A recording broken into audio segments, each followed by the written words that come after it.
This video brought to you by my YouTube members and patrons. Thank you guys.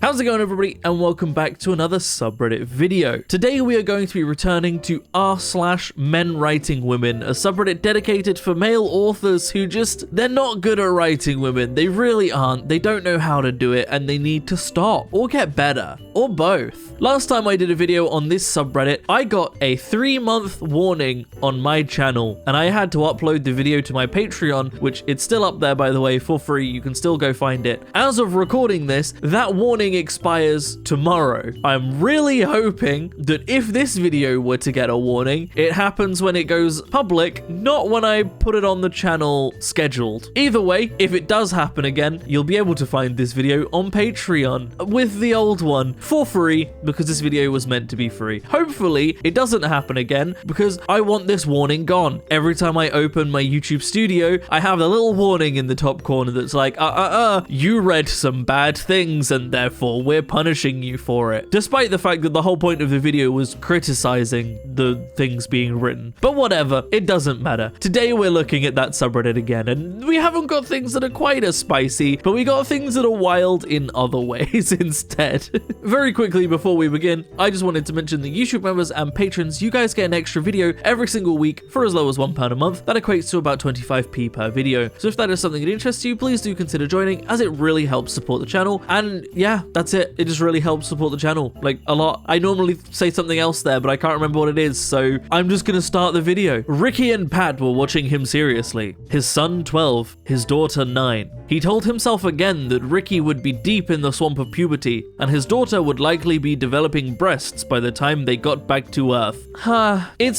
We're opening with a Stephen King. Obviously, I feel like the second you hear 9-year-old daughter, right? The second you hear those words, and then you hear the word breasts, or, you know, sometimes stuff like flowering or things like that. You know that the second that's been brought up, it's Stephen King, right? I don't know what it is about Stephen King novels, but he does this every time. He's like one of the most posted authors in this subreddit. It seems to be every book at this point, every single book, because every time this comes up, it's a different of his books. It's gross. I honestly, at this point, I would not be surprised if he's in the files. That's all I'm saying. She can break open bottles of wine and put Shakira on the stereo. She and Frog shaking their hips while Daisy, attempting to imitate them, shocks Holly at how a 4-year-old can appear so mature, so womanly, so, good lord, she can't believe she thinks this. Sexy.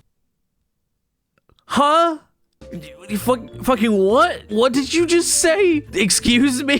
This one's apparently a woman author, by the way. This was actually written by a woman, not a man. Just thought I'd put that out there. There's a couple of those in this. Wait, what? You can't say those things. Those are things. Those are words that should never be said together. Don't do that. Naughty. No. Bad. Sprays you with bottle of water.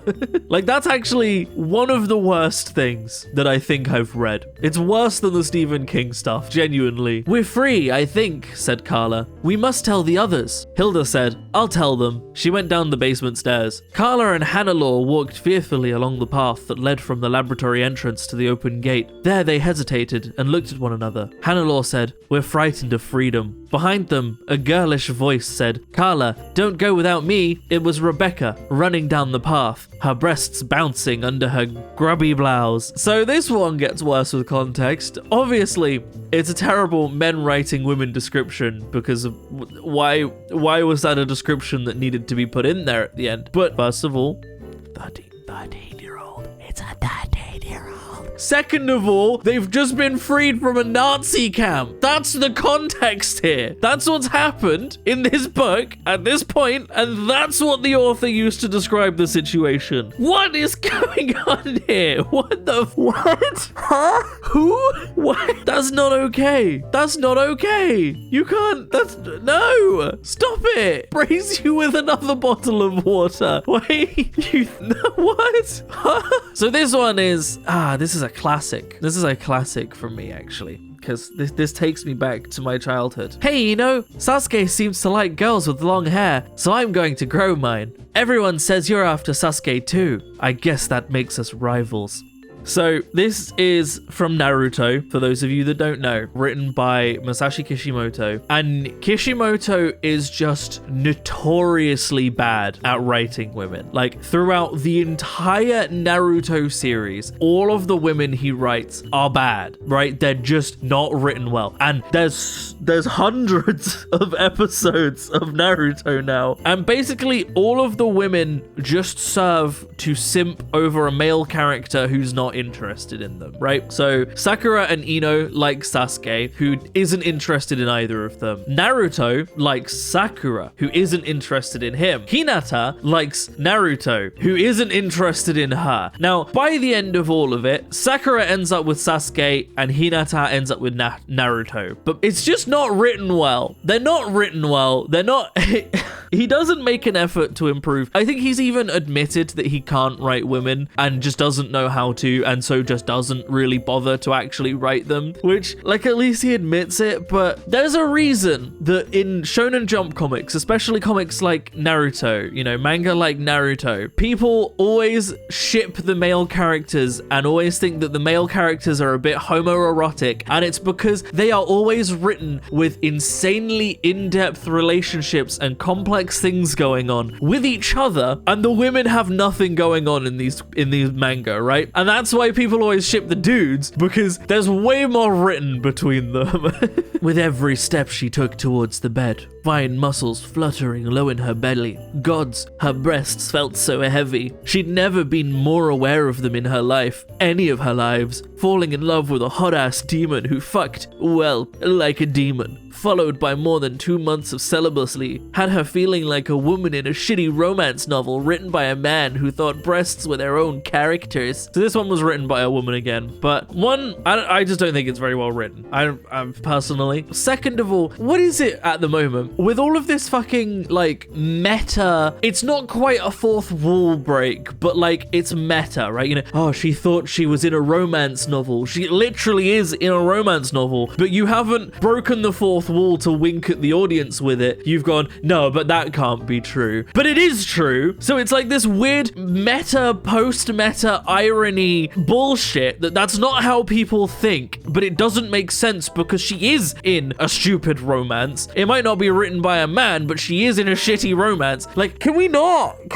do that? It doesn't make it more interesting. It doesn't improve your writing. It doesn't make the book seem funnier or better. It's lazy. It's lazy character development to be like, haha, look, see, she's quirky, she's different because she's thinking in like a meta way. No, stop it. It's bad writing. You're not Deadpool. You're not going to be Deadpool. I didn't see Ricky come up. I heard a shout, Uncle Danny, and another one as I turned. And you brought Pete. Oh, this is wonderful. Pete gave a long bubbling blur and leaped from my arms to hers. She caught him neatly, rearranged him in the support position he likes best, and then ignored me for a few seconds while exchanging cat protocols. Then she looked up and said soberly, Uncle Danny, I'm awful glad you're here. I didn't kiss her. I didn't touch her at all. I've never been one to poor children, and Ricky was the sort of little girl who only put up with it when she could not avoid it. Our original relationship back when she was 6 had been founded on mutual decent respect for the other's individualism and personal dignity. But I did look at her. Knobby knees, stringy, shooting up fast, not yet filled out. She was not as pretty as she had been as a baby girl. The shorts, t-shirt she was wearing, combined with the peeling sunburn, scratches, bruises, and understandable amount of dirt, did not add up to feminine glamour. She was a matchstick sketch of the woman she would become, her cultish gawkiness relieved only by her enormous solemn eyes and the pixie beauty of her thin smudged features. She looked adorable. I said, I'm awful glad to be here, Ricky. So already gross that they're talking about like,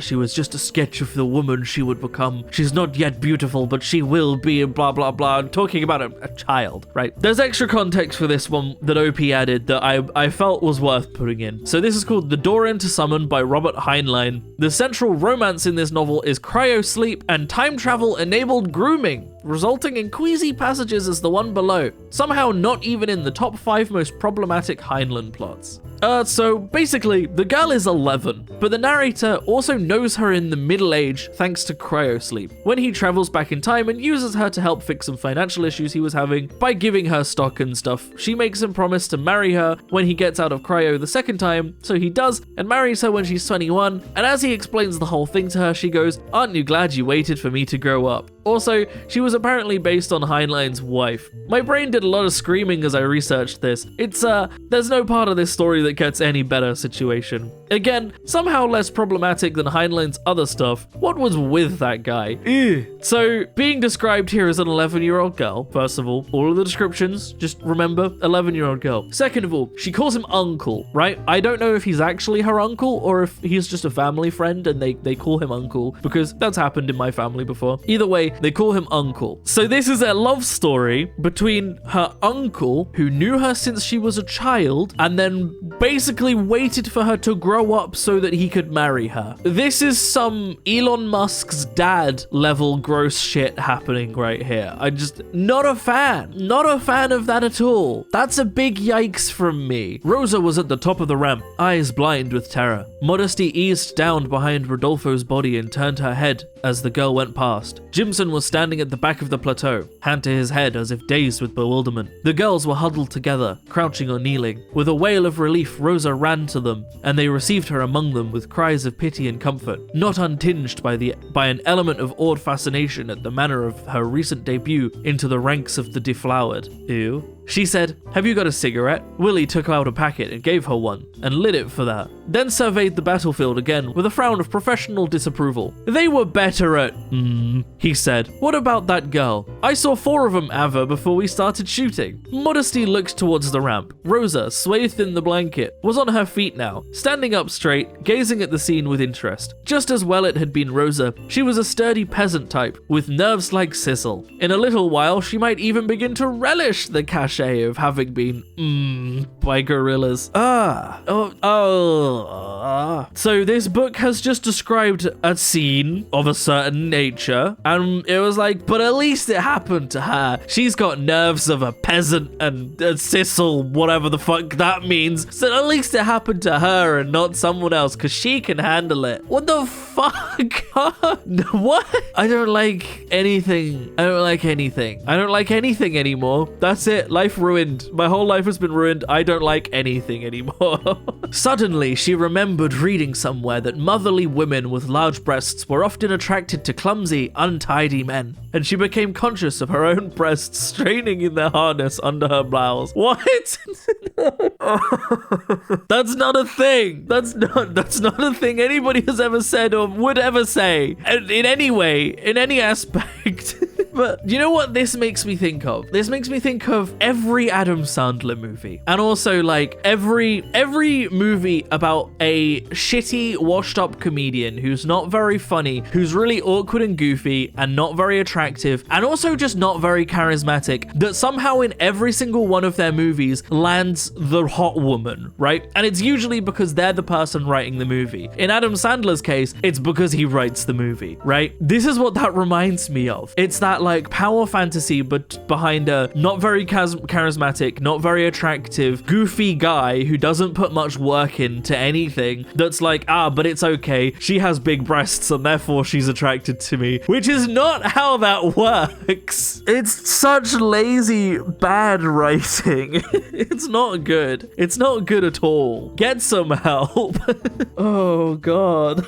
But that is where I'm going to end the video, everybody. Thank you so much for watching. I hope you have all enjoyed. I really hope this video doesn't get taken down and get me another warning. If it does, this will be on Patreon for free, and I'll have another warning that I'll have to wait 30 days to get rid of. Thanks, YouTube.